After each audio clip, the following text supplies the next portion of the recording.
Welcome to a new scenario. Into this scenario, you get it. You've seen the title. Yes, this is a what if the Imperial Russian Republic survived. Now, what? Now, before you ask what it is, I'm going to explain it to you. No, it is not the Russian Republic that came right after the February Revolution. And at least not really.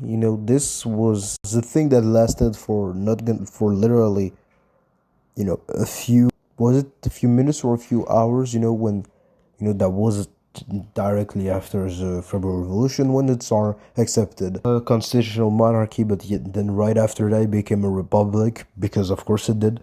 So, so yeah, this time I know it just stays a constitutional monarchy. So yeah, that's just the scenario. So yeah, we're really in World War One. This is happening. Um, those are the front lines. Poland is a puppet of Germany. We don't talk about what's going on in Belgium. Let's not talk about that. The USA have so yes, USA is not in the war because they joined in April. Greece is not in the war because they joined in June. Yet, there are no entente, no allies members here. No entente members. Yeah, trust, bro, trust, man. Nothing here, nothing here, bro. Yeah. Now, obviously, because they have to survive, they kind of have to not become communist. That would be nice. Because, well, they do, then it's not the scenario. So, how are we going to achieve that? Simple. We make it so that Greece joins before, earlier.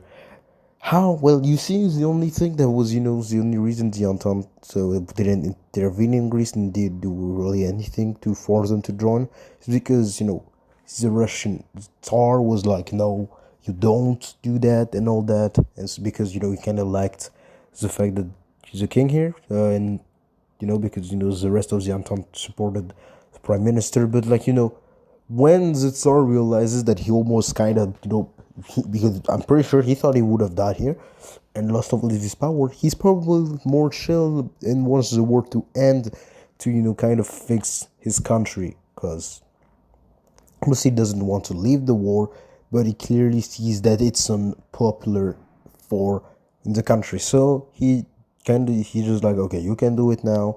And so Greece joins the war earlier. What does that change? Well, it's simple, really. Greece is going straight for Constantinople first, because Megalia idea, obviously. Oh yeah, forgot that this was kind of under occupation here. Sorry, my bad. That was my fault. There, it's fixed now. It's under friendly occupation, bro. Trust, bro. Yeah. So in our time, but when Greece joined, Bulgaria immediately surrendered because they were like, hell no. But that was a few months in. So now the Ottomans would definitely be in the worst position ever, because you also got the Arabs who I think revolted around this time. Probably got the month wrong, but I'm pretty sure they revolted around this year. So yeah, you got the Arab Revolution on top of that. So yeah, they really are starting to get folded, and then you got Greece on top of that. And well, yes, the German, US didn't join yet. Bulgaria won't try that smoke. they know it will be not worth it, because they barely, like, in order, I mean, they already surrendered. Now, I wouldn't think they surrendered immediately upon Greece entry, but like, when Greece, because again, there are ancient forces that were already here. That's why, Greece is doing kind of well. When this is happening, Bulgaria will surrender. Like, they see that they're going back, and, again, the front lines hadn't really moved, and, Russia hasn't capitulated yet, and Germany doesn't occupy it really much. I mean, it's like Russia is literally inside of Austria-Hungary right now, so it's not really that much of a guarantee win. So with this, because I mean we're doing the necessary so that Russia doesn't actually collapse immediately. We're going to be nice here. So yeah, with this, Bulgaria is going to surrender. They're going to surrender. We're probably like around March by now. February, March. February Revolution happened, so we're probably around March. So yeah, Bulgaria is already surrenders, and let's just say that Austria-Hungary is not doing the best right now. Oh yeah, forget the fact that technically, this is the front line in Italy, but yeah. So what's going to happen is simple, really. Austria-Hungary will start to kind of crumble, especially with at some point I feel like the Greeks would actually manage to capture Constantinople, and the Ottomans will collapse, so they surrender a bit earlier than in our timeline. And this allows trade. Now that wouldn't fix immediately Russia, but at least that's a few more months with actually food, the actual food, so that's still good. That's and in April again the USA joins the war. So yeah, that's bad for the Central Powers,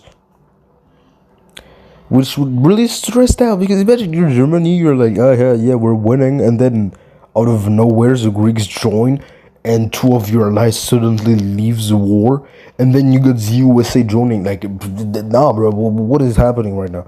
We were winning 2 seconds ago. What is this? So, yeah, they're even more stressed than in our timeline, and doing even more risky offensive than in our timeline. So they may actually their offensive in the spring may actually be more powerful, more potent. They might actually be even closer to Paris. But after that, that's over. They spend a lot of resources in that offensive, and then would mean an actual pushback here, liberation of Belgium, of at least parts of it. And clearly with this happening, because the Russians would also push, and when the Russians kind of become close to the borders of Poland would kind of be like, yeah, I am joining the Russians. So anyway, yeah, Germany, you give us independent. Yeah, look what we're doing now. Yeah, look, yeah, we're taking this, we're taking opportunity. Now, trust me, Nicholas II wouldn't even try to invade Poland if that happens, because his country is kind of dying right now, so that wouldn't even be worth it. Now he would still, try to actually liberate most of his country, but he would see that, invading Poland wouldn't be worth it.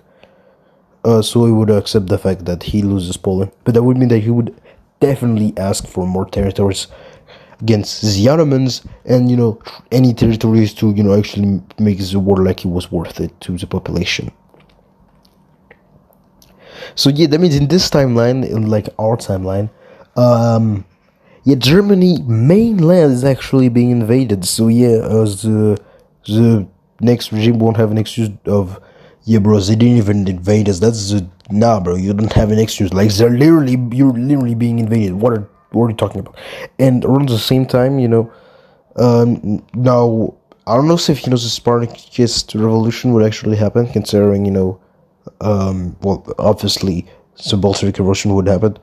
Probably because in this timeline, Germany didn't accept to send Lenin. He, said like they really didn't want that, because they kind of hated communism and all that. So maybe they just didn't do it in this timeline. That's probably the main thing. But yeah, Austria-Hungary also starts to collapse, with obviously Serbian rebels. Serbia actually being brought back into the map. Yeah, so So yeah, Austro-Hungary is basically collapses. I mean, not entirely, kind of a bit less than in our timeline because